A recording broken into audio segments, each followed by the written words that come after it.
اس کے علاوہ اپنی آنکھوں کو، اپنی زبان کو، اپنے ہاتھوں کو، اپنے کان کو، اپنی پیٹ کو، اپنے پیروں کو، پاؤں کو روزہ رکھوانا. روزہ کیا مطلب؟ تمام ممنوعات جو اللہ رسول صلی اللہ علیہ وسلم نے منع کیا ان چیزوں سے روک دینا. اپنے ہاتھوں کو، اپنی نظر کو، اپنی آنکھوں کو، یعنی حواس خمسہ جو چیزیں انسان کے پاس اللہ کی بڑی نعمتیں ہیں، ان چیزوں کو تمام برائیوں سے، ممنوعات سے، مکروہات سے، گناہوں سے بچانا، یہ خاصوں کا روزہ ہے. لیکن اب ایک درجہ اور آپ بڑھیں گے تو پھر خاص الخاص کا روزہ ہے. تینوں درجے آپ یاد رکھ لیجئے اور پھر خود غور کر لیجئے ہم کس درجے کے روزے دار ہیں.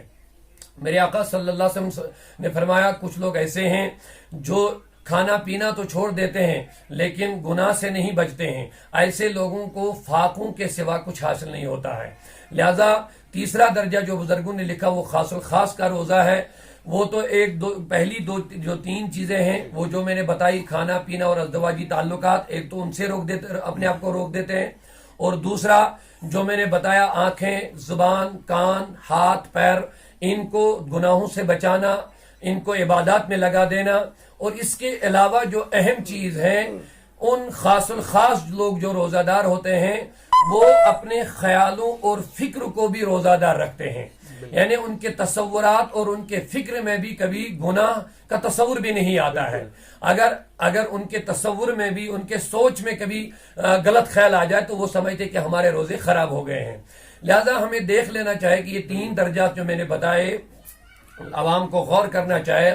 ہمیں اگر ہم فاقہ دیتے ہیں، صبح ہم نے سحری بھی کھائی اور شام تک ہم نے کچھ کھایا نہیں پیا نہیں، کیا ہمارے روزے واقعی روزے ہیں کہ نہیں ہے؟ حدیث پاک میں میرے آقا صلی اللہ علیہ وسلم نے فرمایا للصائم فرحتان، ایک روزے دار کے لیے دو خوشیاں ہوتی ہیں.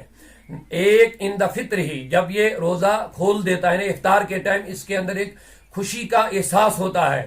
اور دوسرا میرے آقا نے فرمایا عند لقاء ربی، جب یہ قیامت کے دن اپنے رب سے ملے گا تو اس وقت بھی اس کو ایک خوشی محسوس ہوگی. لیکن میں گزارش کرنا چاہوں گا یہ خوشیاں ہمیں تب میسر آ جائے گی جب ہم صحیح روزے سے ہوں گے، جب ہم پوری طرح روزوں کا اہتمام کریں گے. کبھی آپ غور کر لینا اور اس چیز پر آپ تجربہ بھی کر لیجئے گا. اللہ بچائے اگر آپ نے روزہ رکھا پھر گناہ کو نہیں چھوڑا، یہ خوشی آپ کو افطار کے ٹائم میسر نہیں ہوگی. آپ روزہ رکھیے اور پوری طرح پورے دن آپ گناہ سے بچیے، گناہ کبیرہ سے بھی، صغیرہ سے بھی. عبادات میں لگے رہیے، ذکر و اذکار میں رہیے اور مساجد میں وقت گزاریے، یا آج کل چونکہ ماحول وہ نہیں، گھروں میں عبادت کرتے رہیں گے. اور پھر شام سے پہلے آپ افطاری کا انتظار کریے، پونا گھنٹہ، آدھا گھنٹہ یا 10 منٹ صحیح، دنیاوی کام کو چھوڑ کر کے آپ افطار کی انتظاری میں لگیے. پھر آپ دیکھیے میرے حضور کی یہ بات جو فرمائے کہ روزے دار کو افطار کے ٹائم خوشی محسوس ہوتی ہے. پھر آپ دیکھیے کہ خوشی ہوگی کہ نہیں ہوگی. خوشی تب نہیں ہوگی جب آپ گناہ بھی کرتے رہیں گے اور آپ نے روزہ بھی رکھا.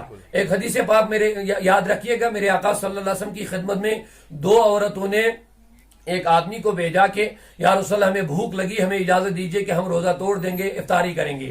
میرے آقا نے ارشاد فرمایا ان کو بولو آپ نے تو روزہ توڑ دیا، آپ کی افطاری ہو چکی ہے دن میں ہی.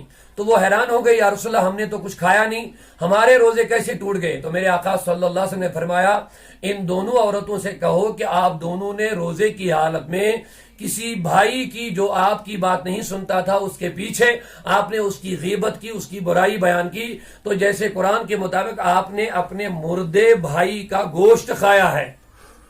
لہذا آپ الٹی کرو، کائی کرو. انہوں نے کائی کر لی تو کائی کی صورت میں ان کے منہ سے گوشت کے لوتڑے نکل آئے، گوشت کے ٹکڑے نکل آئے. تو وہ حیران ہو گئے. تو انہوں نے کہا، میرے آقا نے فرمایا یہ تم نے جو غیبت کی ہے اسی غیبت کا یہ اثر ہے. مختصراً میں نے چند اشارات دیے ہیں. روزے کا مطلب یہ نہیں کہ ہم نے صرف کھانا پینا بند کر لیا. میرے آقا نے فرمایا من صام، جس نے روزہ رکھا، ولم یدع قول الزور، اور روزے کی حالت میں جھوٹ اور باطل باتوں کو ترک نہیں کیا، لیس للہ حاجہ ان یدع طعام و شرابہ، کوئی ضرورت نہیں ہے اللہ رب العزت کو کہ یہ کھانا پینا چھوڑ دے. لہذا روزے کا مطلب اپنے آپ کی روحانی کیفیت کو تبدیل کرنا، اپنی نظر کو پاکیزہ رکھنا. میرے آقا صلی اللہ علیہ وسلم نے فرمایا، دیکھیے روزوں کی تربیت کیا ہے.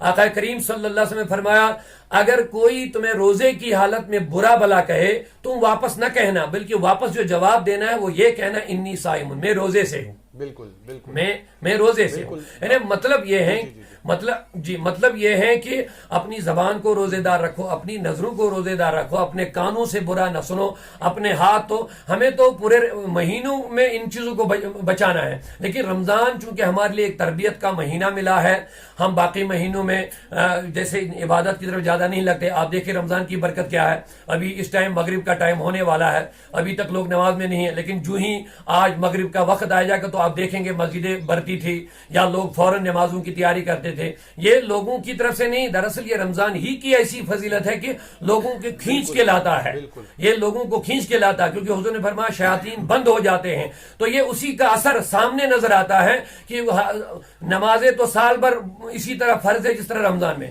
لیکن سال بھر لوگ نماز کیوں نہیں پڑھتے؟ جو ہی چاند رمضان شریف کا چاند نظر آتا ہے لوگ نماز کی طرف کھینچ جاتے ہیں، لوگ وضو بنانا لگتے ہیں، لوگ تلاوت میں لگ جاتے ہیں. اصل میں یہ جو شیاطین بند ہو جاتے ہیں اور رمضان کی جو فضیلتیں ہیں تو یہ لوگوں کو اپنی طرف کھینچ لیتے ہیں، لہذا ہمیں اس چیز کی قدر کرنی چاہے.